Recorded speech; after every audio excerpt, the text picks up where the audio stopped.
Welcome to another episode of Dawnversations with Anthony. Hey, Anthony, how's it going? Hey, Dawn, it's going great. I'm excited about today's guest. Me too. We have Dr. Reid Wilson with us today, and we are going to talk about the very light topic of OCD.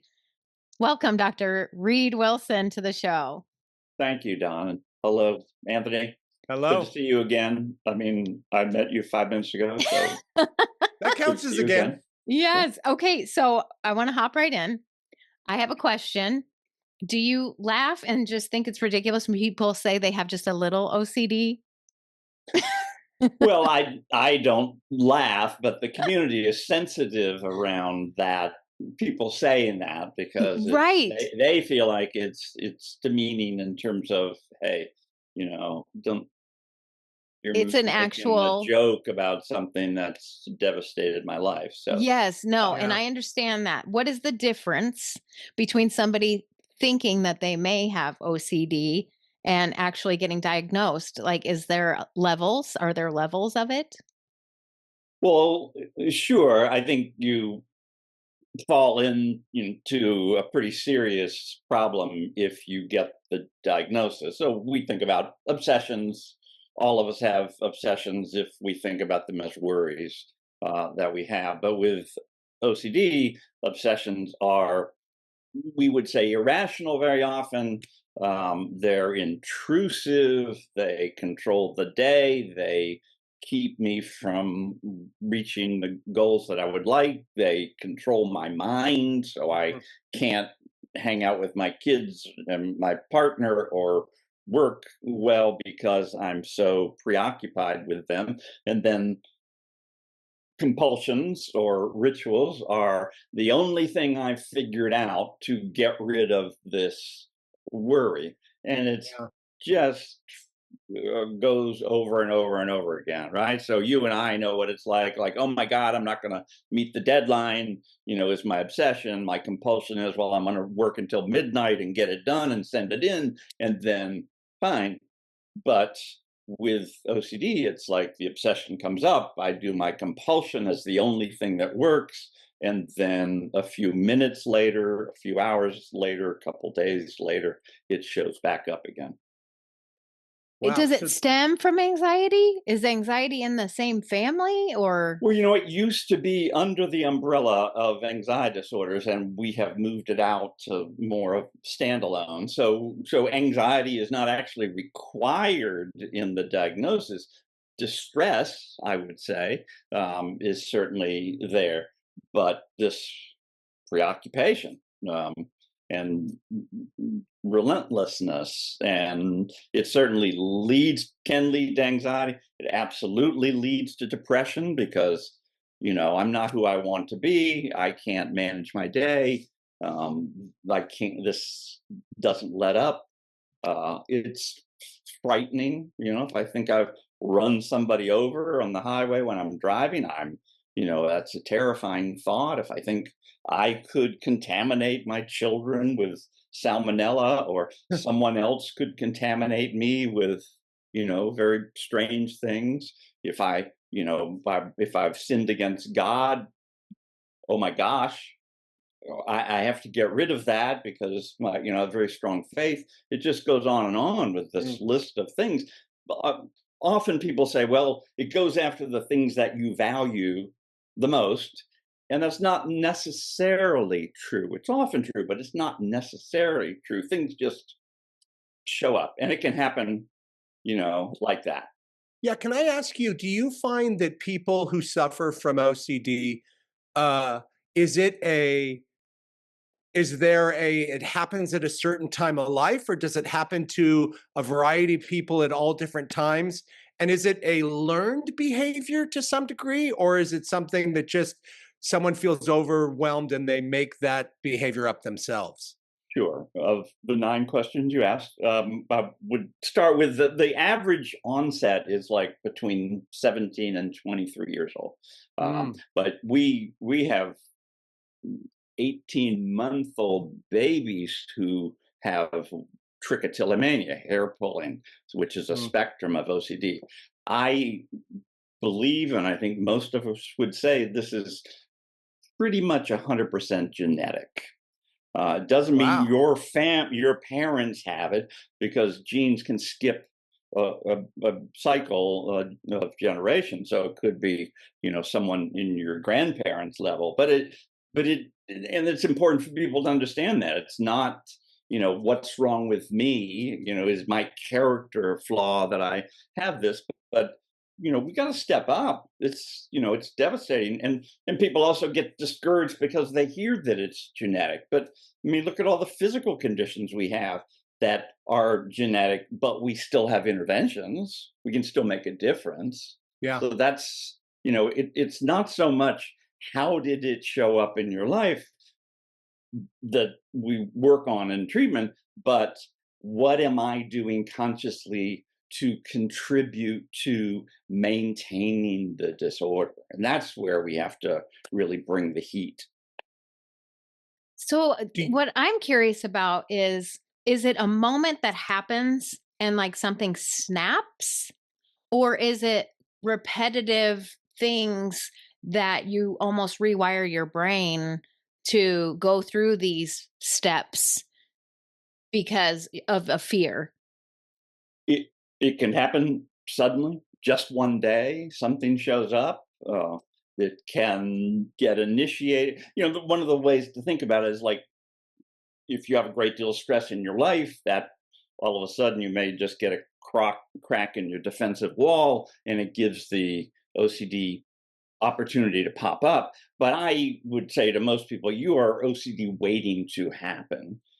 mm, So if there's a trauma, if there's major change, this is a disorder of uncertainty. So why does the average onset be 17? Well, kids are going off to college. So all of a sudden, going from high school with rules, I can break the rules or I can follow the rules and the rules of my parents, you show up at college and everything is open. I mean, when I was freshman in college, I was having chocolate milk and donuts for breakfast because I could do right. But it's that state of uncertainty that can produce it. So a lot of kids, that spring or summer of their senior year in high school, it shows up.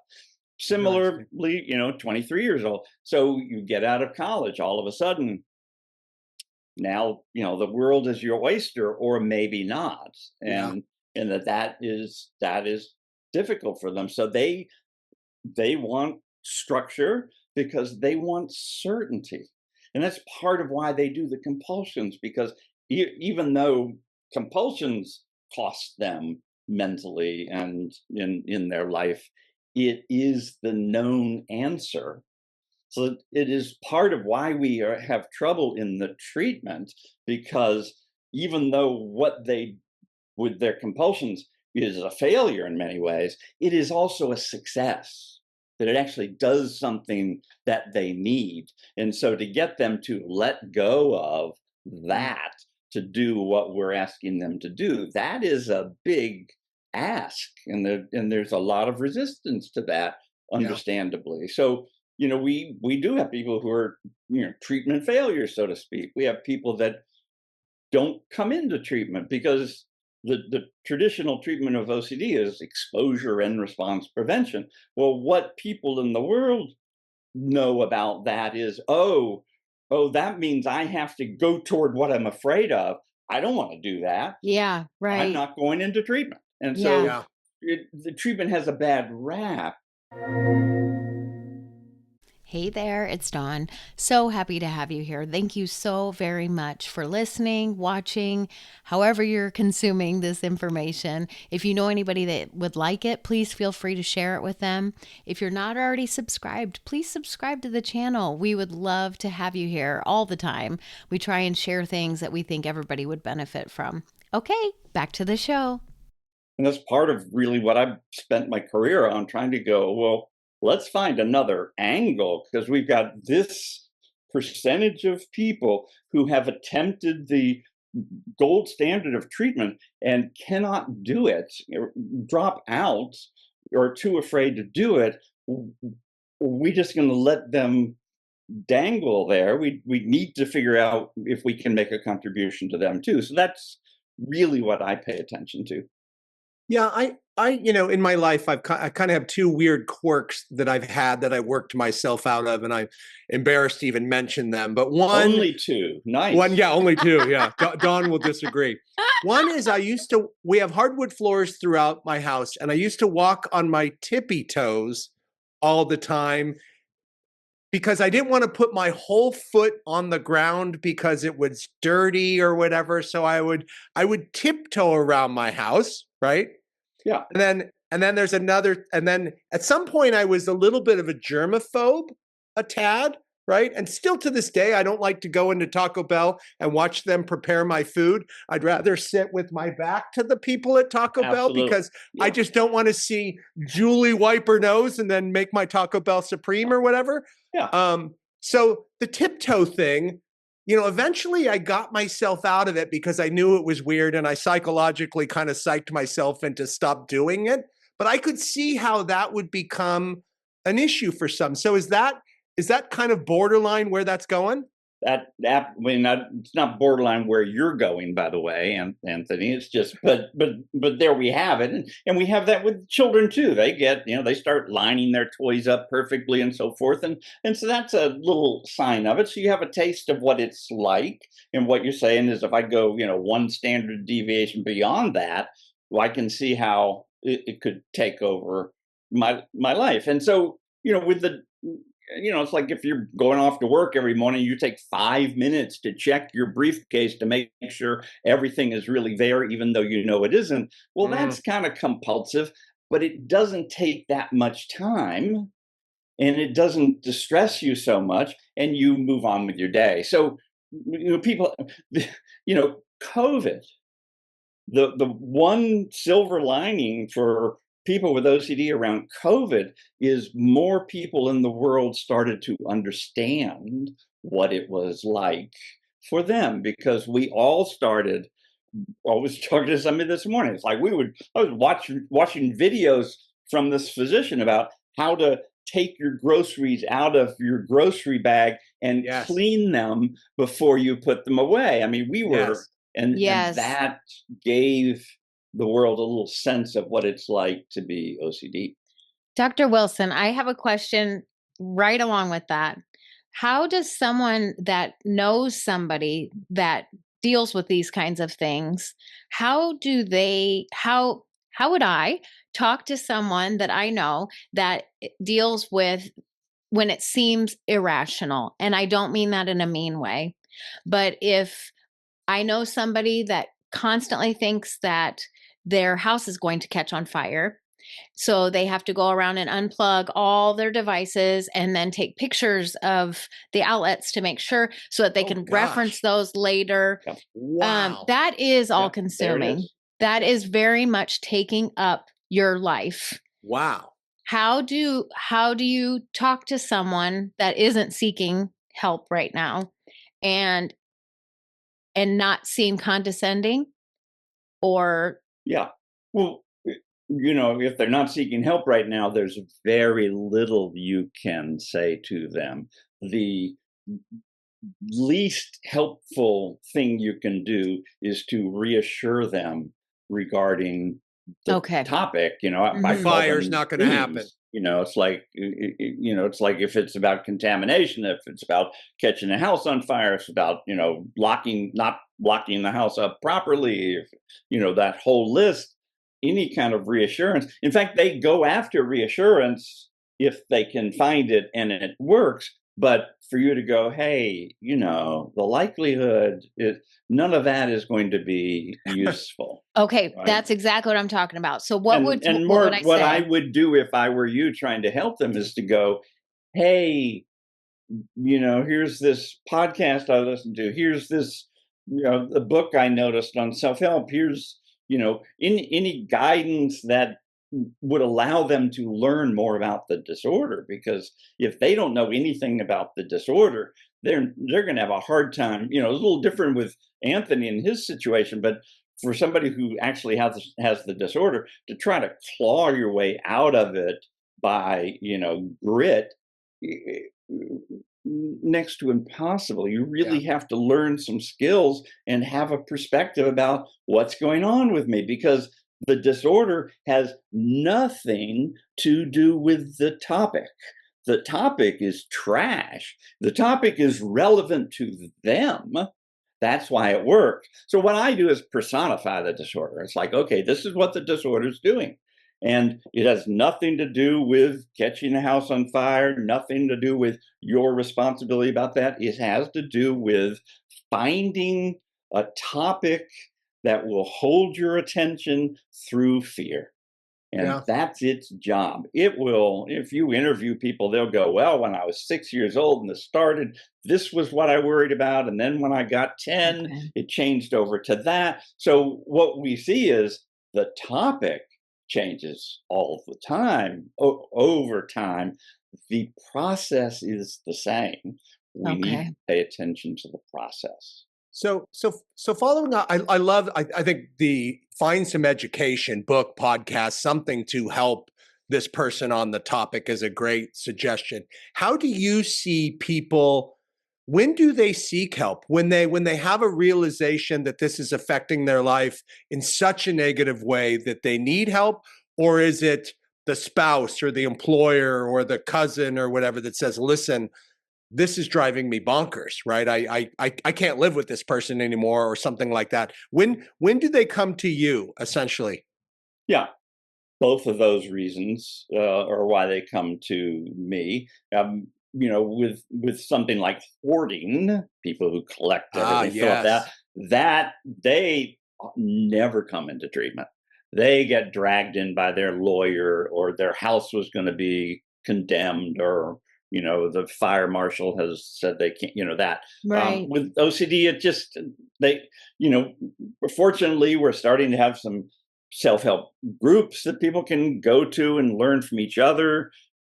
So often when you get online and you go to some kind of forum for people who suffer, it's it's just complaints. But we're getting better around finding some groups that people can talk to among themselves and communicate. So that's one of them. To somebody else with OCD says, "Wait a minute, I found help over here. Looking at this, talking to this person," and you kind of just move your way up. Um, I do believe that they should start with reading, listening, watching, because treatment is expensive. It's a lot of work, and it's better to come into treatment, if you're going to go to treatment, educated, so that Yeah. you're ready to collaborate with your therapist. We want people to get self-help. That's useful, because we want them. We don't want to be. You can't be the one that tries to explain everything and how they can get better and have them resist you the whole time. They've got to collaborate with you to go, okay, this is a problem. I've tried to help myself and I can't. I'm seeking your help. Basically, any psychological problem, if Hmm. the person can come into us with that kind of spirit, then we've got somebody who we can work with.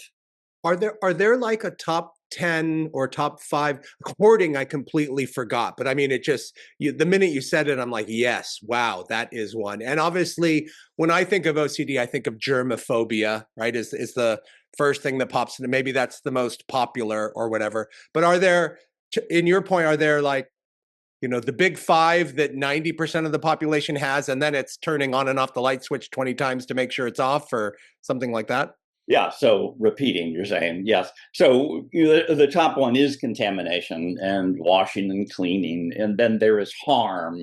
I could run somebody over. I might kill my spouse in the middle of the night while they're sleeping. There's scrupulosity. I've, sinned against God or whatever. There's what we would call mental rituals that people do that is pretty common. There's ordering of items in the house or wherever it is. Checking is a very big one. I can't remember what happened 6 years ago on that date, and I think maybe I did something harmful to my date. I need to see if I can recall it, Oh, gosh. because, and so, but, 6 years ago, I worked with a woman Yeah. who, 12 years ago in Guatemala, when I was visiting, I was riding down this village street, and I think I might have hit someone and caused them injury or killed them. And I need to find out if that happened so that I can pay reparations or the funeral I mean, that. Wow. Wow. So really, I mean, those, when you hear it out loud, you go, really? But that's what's going on in the brain. I gotta figure it out. I need to get rid of this distress because I have this thought that's relentless. Is it a disease of control then? Is that what it is? It's the person feels the need to control, and so they grab whatever thought, and then that's the theme? It's a fine way to consider it. Again, it is a disorder of uncertainty, and therefore I need to be certain. So, perfectionism is one of the problems that they have, because if I can do this just right, we have a whole group of folks who have the kind of just right OCD. I need to move my body in exactly the right way to get rid of this negative thought. And so bringing control is what I am trying to do. And the control mainly has to do bringing certainty that everything is okay, right? Yeah. So if I go to your house and I have OCD, I'm not going to check your house as we leave to make sure everything's unplugged, because that's not my, that's yours, That's your right? mess. So I don't care about that. I'm responsible for my house, and so I've got to do it for my house. Dr. Wilson, do you see couples? Do you find that, people get married and they didn't know their partner had this thing, and then it gets worse over time, or something manifests, and then, and then it's causing stress in the marriage? I mean, it would cause stress in my marriage if Karen was going around unplugging things every single night and taking pictures of it and worried about I would be empathetic, but at the same time, it would drive me bananas. So Yeah, and relationships come in and talk to you? and that's part of how it goes, right? You were saying before, how do people come in, and so you could say, hey, we need to talk to somebody. And so I will see couples, I will see families because of children, and part of what happens is the partner is conveying, like you were just trying to hypothesize what it's like for me. It's a little like the alcoholic, right? Yeah. Here's the damage that your behavior is doing to me or to us, and that's a start. And if we can find a hook, an outcome picture, a relationship, finishing my schooling, whatever it may be, that is more important than maintaining this disorder, that's what we would like.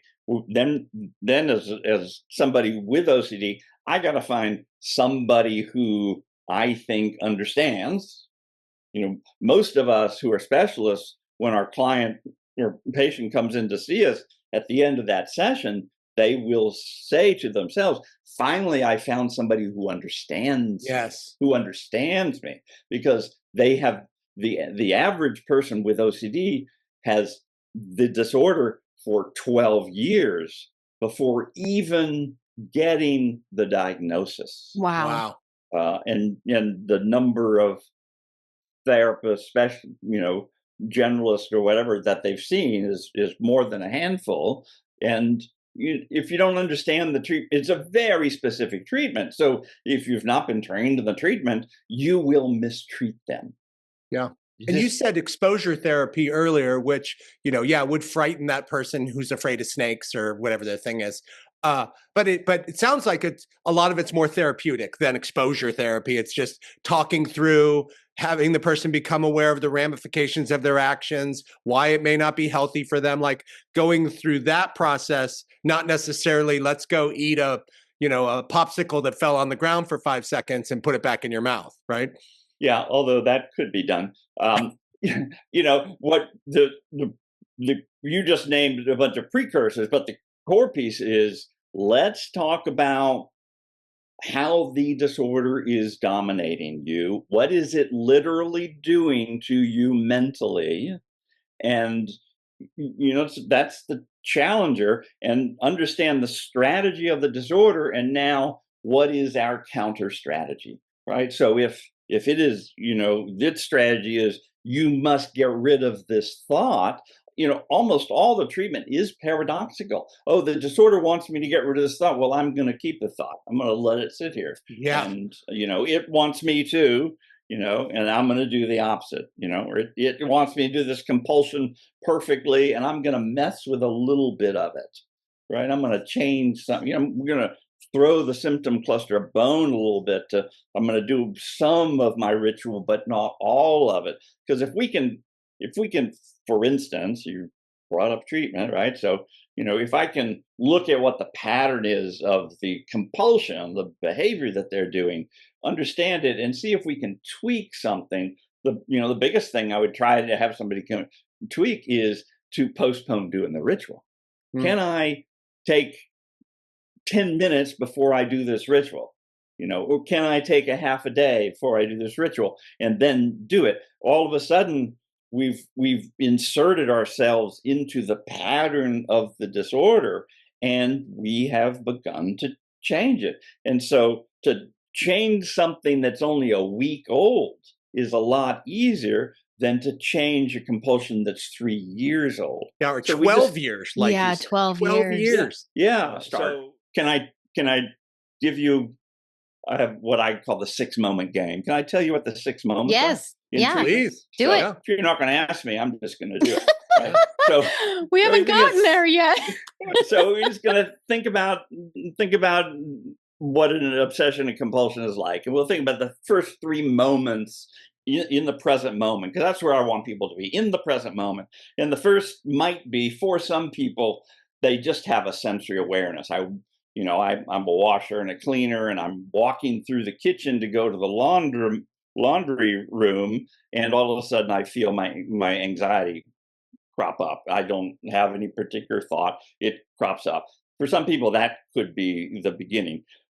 Moment 2 is everybody has, which is the obsession pops up. Oh my God, I've got to make the lunches for the kids in about an hour, and I don't know if I can keep it clean enough, whatever it might be. That's moment 2. And then moment 3 is that urge to do the compulsion, the distress that comes from the obsession. Will I be able to do this? Those 3 moments are out of your control. There's nothing you can do about them. Those are gone. Those are controlled by the disorder. And that's the first thing we want to be trying to convey to people. It's like that's none of my business, because that's unconsciously mediated. It happens unconsciously. Now we've got 3 moments. Moment 4 is mindfulness. And you guys know what mindfulness is. It's like in moment 4, I want to go, oh, I'm doing it. Oh, there it is. Oh, there's my obsession. However you do it, that you step back for just that moment, you kind of drive a little wedge in the pattern to go, oh, there it is. So now we've got awareness plus all of this, as opposed to all of this, right? That's moment 4. Moment 5 is the tough one, which is I'm turning my back on, figuratively, turning my back on that topic, that theme. I am not answering that question of, am I safe? Is the door locked? Do I want to touch a child? I mean, the whole list. It's happened. So you have to know, I'm treating the disorder. I have the disorder. So in that package of that's what's going on, to treat the disorder, I cannot be involved with the theme. And so I'm going to turn my back on it. And moment 6 is I'm going to engage in something else, Wow. even if it's only for 8 seconds. Now, people will, colleagues of mine, others in the field would go like, well, that's just distraction. You're just trying to get, that's not treatment, that's distraction. But you're breaking a pattern. Well, the disorder poses the question that you must answer. And when you turn your back on your theme and move on, you have not answered that question.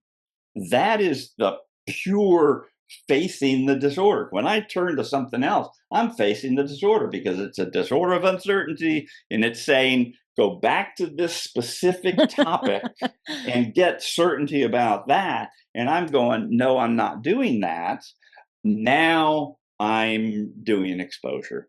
Wow. And if we can train people to, manifest that, I mean, again, as Anthony was saying, there's structure to be placing on that. It's conveying to them that, I know what I'm talking about. I mean, I want them to think I'm the greatest thing since sliced bread, because I'm going to, we're up against a fortress. We're up Yeah. against this Your mind. powerful, Yeah. powerful fortress.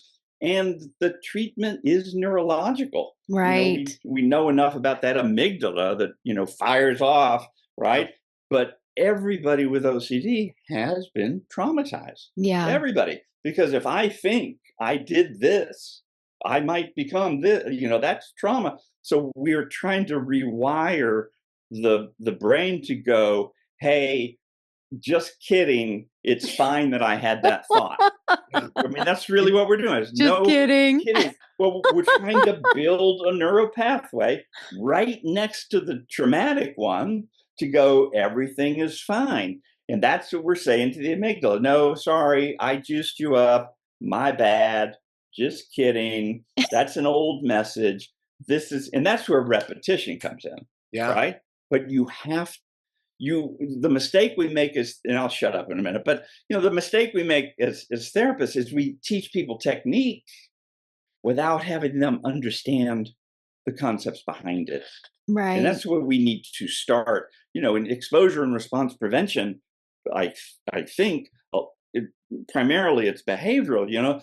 Do this over and over again. They have people recording themselves possibly experiencing the thing that they don't want to experience and listen to it over and over and over again, get as distressed as possible. Well, there are a lot of people that go, I don't want no that thanks. experience. Right.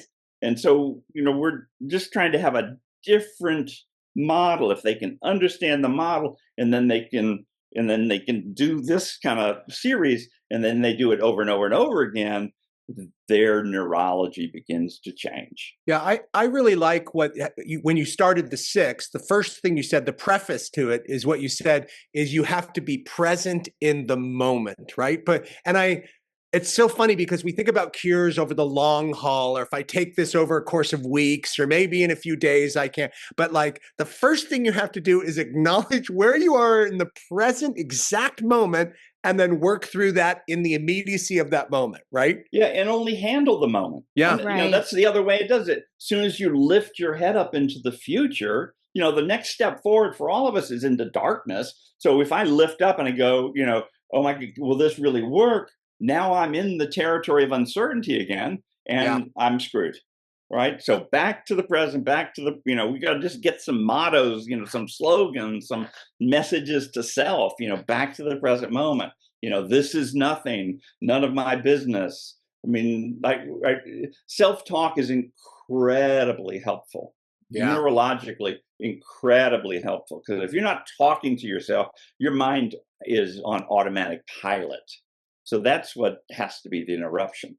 Would you treat a child the same way you treat an adult? If we came in with a 7-year-old that was just displaying OCD type of behaviors, is it kind of the similar treatment? I mean, you're dealing with a child and parents. That's got to be difficult. Yeah, kids are just as hard as adults, and kids can be treated the same way. When a family comes in to see me, there's 2 reasons. One is the kid has stopped going to school because of their disorder, and the kid stopped sleeping. Yeah. And if the child doesn't sleep, nobody sleeps, and Right. then they come in, and then certain kids are just like adults. They go, no, I can't do it. But I present this as a mental game. And so with kids, we're into a game, we'll do a Mm. token economy. Okay, let's earn some points. If you do, we set it up. Here are the things that you want to do this week. And we, again, personify the disorder. OCD is saying this. What do you want to say back to it? All of that can work really well with kids if you can hook them. You Yeah. got to get rapport with them, and so it's not Yeah. always. I liken it so much to people that when they're superstitious, like they have to wear a certain jersey or they have to go through all of these It's steps. exactly like that. Right, Exactly. right. Yeah. And so it's like I can see where it would take somebody 3, 5, 10 years because to them it's normal. It's they've done this and Yeah. and maybe behind closed doors they've done it and they didn't realize that not everybody else does those things. And so until you Yeah. hear about it as a superstition that And somebody doesn't wash their socks for 4 weeks, to win every game, then, you think, oh, that's a cute little quirk of theirs. yeah, but that's a perfect example. Professional athletes, you just talk to some baseball players around what their rituals are. As well as Right. spectators who go, well, I always wear my orange Yes, sweater. my lucky jersey. So yeah, all of that. Yeah. Yeah. Oh, it's fascinating. Is eating disorders, are they in the same kind of family or adjacent to Well, OCD? Eating disorders and health anxiety are both adjacent, as you would say, because there are obsessions and compulsions for both of them. Yes. With health anxiety, I treat it identical to treating somebody with OCD. With eating disorders, it's a little more complex in that way. And so to think about the obsessions and compulsions of eating disorders gives us some skills that we can teach them and intervene with. But then, as soon as we're getting over to those adjacent, especially something like eating disorder, those disorders, we want to make sure that what we're working with fits into the treatment protocol of that disorder. Mm. But you're absolutely right that there are rituals going on for both of them. Of course, health anxiety. Oh my gosh, I've got this lump on the side of my neck. Why? Everybody knows what that's like, and I've got to go, see my physician and so forth. But when it happens every day, and I'm scanning my body and so forth, then it's stepped over into a debilitating disorder. Yeah, and I can understand why you would tell people to utilize all the self-help and podcasts and books and stuff like that because it is a mental game. If they can learn how to, help the cause and retrain their brain as much as they can before seeking help or maybe instead of if they're just at the beginning stages and they catch it early. Do you have a book that you wrote and do you have books or any recommendations for people that are just really touching into this right now? Sure. I would, to anybody to look at what I do, I would have them just go to my website, which is called anxieties.com. So it's plural, ANXIETIS.com. And if you just hang out there for 10 seconds, something will pop up on the screen and you can just say, here's the disorder that I'm working on, if they want to learn about OCD, and they'll get a PDF back from me because my website's a free site but it's a huge site. Right. And so it's not easy to find everything, but this will just show them, here are all the video clips that they can watch for free. And here's an online self-help course that they can run through for free and so forth. I have a book the last book that I wrote is called Stopping the Noise in Your Head. And that really talks about all the anxiety disorders plus OCD, but it's got a big OCD strength to it. Mm-hmm. And then I have a self-help online course that's about 4 hours, and it's called OCD, and you'll be surprised at the title, OCD in the 6-moment game. Right. So, because I think that's the core of it, and they can go onto that landing page, and there's 5 different videos that they can just watch and start learning from. So, And did you say you wrote the first book on OCD? You and someone else? Yeah, Dr. Edna Foa, which is one of the first professionals who created exposure and response prevention, and so she had done professional publications there, and I asked her. I had a book years ago called Don't Panic, which is a self-help book on panic disorder. And so I just approached her and said, well, can we do this on OCD? And so she was gracious to allow me to do that. So that book was called Stop Obsessing. That came out in 1991. So I'm dating myself. So we had a guest last week on, or not last week, a few weeks ago on ADHD. And she felt like, although she can't clinically diagnose anyone, she did feel like it was kind of a little bit of a superpower that she could be in Starbucks and kind of identify people. So I'm going to ask you the same question. Do you, and I know you can't clinically diagnose someone at Starbucks or at Safeway or in the shopping mall, but do you walk through and just see things that visually cue you, oh gosh, this person has that? Yes, not terribly frequently. I'm flashing right now on us pulling into a place up in the mountains and somebody about to go into the store, but he can't get in because he's going around and checking his doors, pulling up the handle on his doors and then walking and then taking 5 steps forward and then coming back and then doing it again. And so,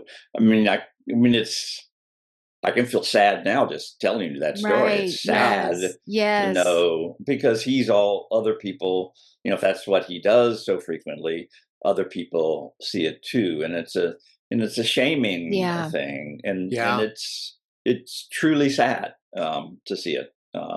So that I wrote that down too. If somebody that was dealing with this, if they deal with a lot of shame, once they figure out not everybody else is doing this, and this is slowing my life. And, if they have children, they don't want their kids to have it, inherit it or think that it's the way that they have to live. And it's really sad. And so some of them don't have children because of this. They don't want it.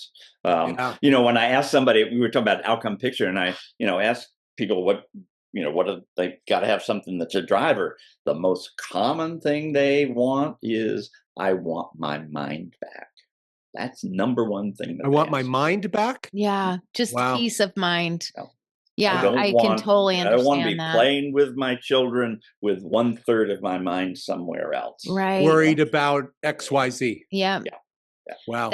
Your job has to be so rewarding when you can help someone that is in this state of constant, where you can get them to a place where they can have peace of mind again. That's phenomenal. And it's surprising to people, if they would give it a chance, there's some insights to have that will, lift them up a little bit. And so it is, this is the number one disorder that I appreciate working with right now. I was going to say enjoy, and I felt like that's not the right word to use given this work, but I do enjoy it because people do catch on.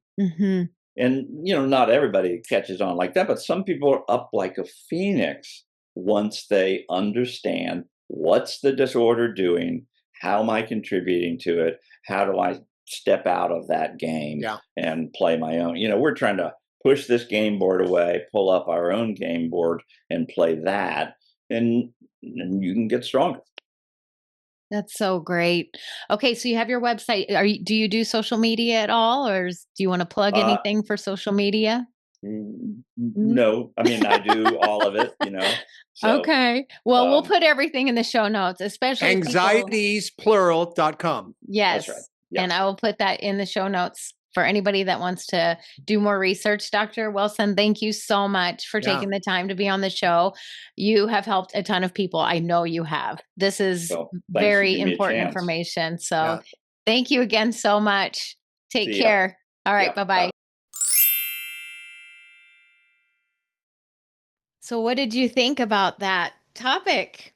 Gosh, it's again, I think I was single-handedly like, oh, it's about germophobia and stuff, but just the checking doors and switches and your fire analogy and just the fear of people dying, fear of health. I just didn't realize it was that broad.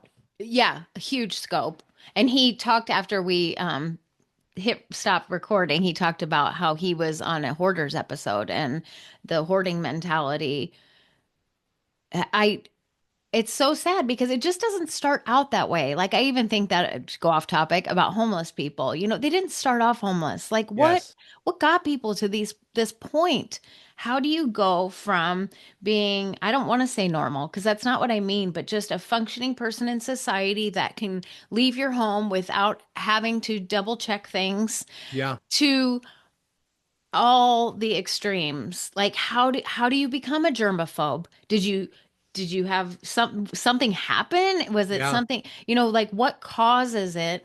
And then the fact that it just snowballs. And I could see where it would take somebody a long period of time and maybe they're single and then they don't know until somebody there is dating and moves in with But them yeah, or your married. point, a daily ritual for 12 years. I mean, you made that point, right? He said 12 years, and you're like, yeah, that's a daily ritual for, you know how hard that would be to break? Something Yeah, I've been doing for 12 years, right, checking the light switches or whatever that is. right, right. Yeah, I'm with you. And I thought like hoarding, a lot of times they had trauma or they were Hmm. abused as children or things like that. But then he answered it, gosh, it's people in their 17s to 23, which is the same time schizophrenia sometimes Oh, comes out in people. So maybe that's the brain development, situational issues, right. exposure to college or whatever he was saying. Which And is then these things, traumatic. yeah, and he said genetic, I right? know. Which scares people too, right? Like, gosh, were my parents this or this or this, you know? Yeah. But when you do watch Hoarders, which I have, and they say, we lived through the depression. And so then my mom held on to everything. And so then that person starts holding on to everything because they saw their parents do it, or there's a Yeah, fear that they will lose everything just like their parents did. Or yeah, it's all in the mind, which is insane yeah, because you can change it, but it takes time and you have yeah. to have somebody that will help walk you through it. It's not just a matter of that's silly. Why would you think that? Oh, okay, And I'm all you know, better. it hit on some past episodes, right? It hit on the power of now, living in the present kind of things that we've talked Hmm. about. It hit on the self-talk thing that we've Yeah. talked about in the Yeah. past. It was fascinating how, when he started rattling off self-help books like Don't Panic and da da da da Stop da. the noise. Yeah, stop the Stop noise. I the mean, these noise. are, it's what we all deal with. That little monkey in our heads is saying, did you lock the door, Don, 10 times Hmm. in a row? Or Hmm. shouldn't you wash those vegetables? Or are the bottom of your feet dirty, Anthony, now because you're not tiptoeing around your house or whatever the crazy Yeah. thing is, Yeah. right? Yeah. And you know what's so ironic about all of it too is that it seems like that the things that you get so hyper focused on aren't even the things that end up happening. But like, there's been times where, did you lock the door? Yep, I locked the door. We go, we run errands, we come home, and we have left the sliding glass door open to our back.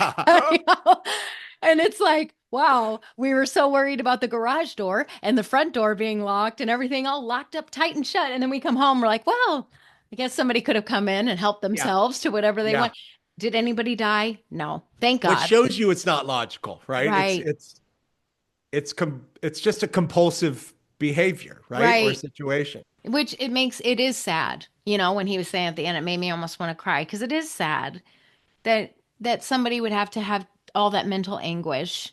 How Yeah. how draining, how all consuming that would just I can't imagine that heaviness. That would just And be you hit it awful. on the head with your first comment, which was, is it about anxiety, right? And he's like, anxiety is the overarching family, and it just all falls underneath it, right? Yeah, right. Yeah, it's just all that mental stress. So Yeah, I hope that somebody listening benefited from it. It sounds like his website is phenomenal. I have not looked at his website, but I will. me too. But it sounded like it had a lot of free options to research at least, and you can reach out to him if you need help, obviously. I hope this helps somebody. Yeah, me too. Anxieties.com. It sounded great. Yeah. All right. Till next time, guys. Bye. Okay. Ciao.